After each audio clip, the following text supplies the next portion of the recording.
మీరు చూస్తున్నారు YVN news. మా ఛానల్ మీకు నచ్చితే లైక్ చేయండి, షేర్ చేయండి, సబ్స్క్రైబ్ అవ్వడం మాత్రం మర్చిపోవద్దు.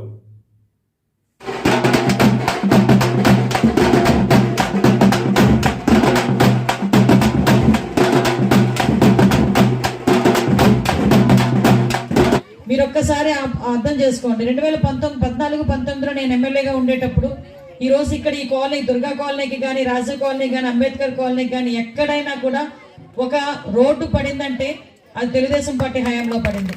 ఒక బోర్ పడిందంటే తెలుగుదేశం పార్టీ హయాంలో పడింది. ఒక చిన్న కాలువ తీశారంటే తెలుగుదేశం పార్టీ హయాంలో జరిగింది. మీకు ఒక లోన్ వచ్చిందంటే తెలుగుదేశం పార్టీ హయాంలో జరిగింది.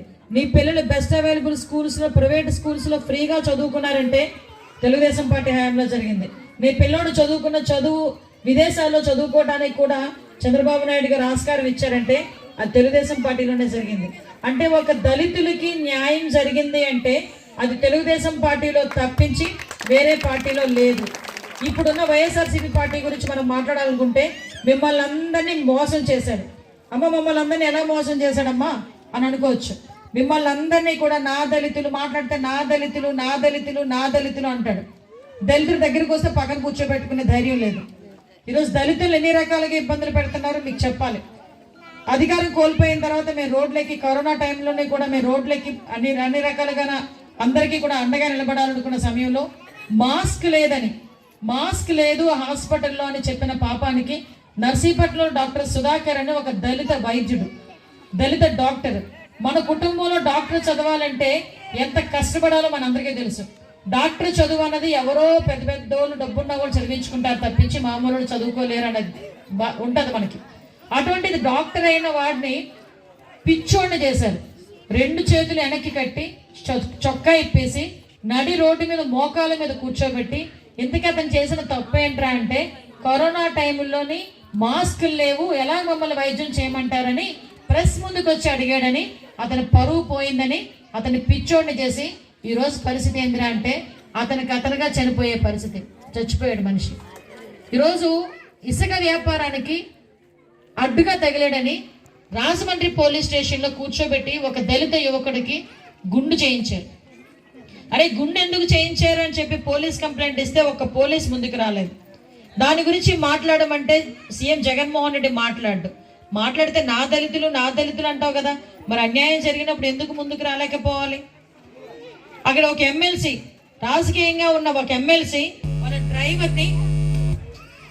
వాళ్ళ డ్రైవర్ని సుబ్రహ్మణ్యం అనే డ్రైవర్ని చంపడం ఒక ఎత్తు అయితే, చంపి వాళ్ళ ఇంటికి వెళ్ళి వాళ్ళ అమ్మకి వాళ్ళ ఆవిడకిను ఇదిగో మీ ఆయన చచ్చిపోయాడు అని చెప్పి డోర్ డెలివరీ చేశాడు తీసుకెళ్ళి.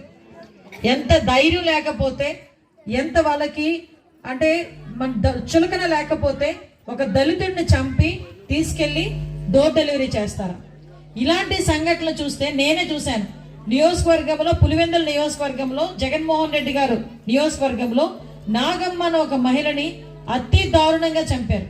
ఎలా చంపారంటే మొహం అంతా పెద్ద రాయితో పచ్చడి చేసేసి ఒంటి మీద నూలిపోగు లేదు ఆవిడకి. మేము వెళ్ళేసరికి అంత దారుణంగా చంపినప్పుడు మేము ఆ కుటుంబాన్ని పరామర్శించడానికి వెళ్తే దళితురాలైన నా మీద అట్రాసిటీ కేసు పెట్టారు. ఈరోజు అట్రాసిటీ కేసులో నేను కోర్టుల చుట్టూ తిరుగుతున్నాను. ఈరోజు నా మీద అట్రాసిటీ కేసు అంటే ఎవరికైనా నవ్వు వస్తుంది. ఎవరైనా దళితులు ఇంకొకరి మీద పెడతారు అట్రాసిటీ కేసు, దళితుల మీద అట్రాసిటీ కేసు. ఆ రోజు నేను వెళ్ళి ఎందుకు అమ్మాయి చనిపోయింది, నీ నియోజకవర్గంలో అమ్మాయికి న్యాయం చేయమని అడిగితే తిరిగి మా మీద కేసులు పెట్టారు. ఇలాంటి సంఘటనలు చూసుకుంటే కొన్ని వందల సంఘటనలు. మన ఆడపిల్లలంటే ఎంత లోకు అంటే ఎవడో వచ్చి పీకలు కోసేసినా అడిగే దిక్కు లేదు, పొడి చేసినా అడిగే దిక్కు లేదు, అత్యాచారాలు చేసినా అడిగే దిక్కు లేదు. ఈరోజు విజయవాడ హాస్పిటల్లో నడి బొట్టునుంటది విజయవాడ హాస్పిటల్, ఒక వికలాంగురాల అమ్మాయి, దళిత ఆడబిడ్డ. ఆ ఆడబిడ్డని 3 రోజుల పాటు సామూహిక అత్యాచారం చేశారని చంద్రబాబు నాయుడు గారికి తెలిసి ఆ అమ్మాయిని హాస్పిటల్లో చూడడానికి వెళ్తే చంద్రబాబు నాయుడు గారి మీద కేసు పెట్టారు.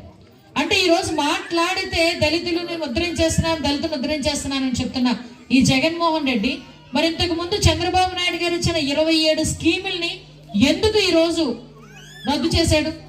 అంటే దళితులంటే ఎందుకు అంత కోపం? ఓట్లు వేయించుకున్నంత వరకు దళితులు కావాలి, దళితుల ఓట్లతోనే నేను సీఎం అయ్యానని చెప్తాడు. కానీ ఆ దళితులకి ఏదైనా న్యాయం చేయరా బాబు అంటే కనుక నోరిప్పుడు. అసెంబ్లీకి వచ్చినప్పుడు పరదాలు కట్టుకొని బయటకు వస్తాడు, తాడేపల్లి కొంపలో కూర్చుంటాడు. ఈరోజు మాట్లాడితే నేను పేదోడిని, నేను చాలా పేదోడిని అని మాట్లాడతారు. ఇక్కడికి వస్తే జగన్మోహన్ రెడ్డి అసలైన పేదరికం ఏంటో మనం చూపించాలి.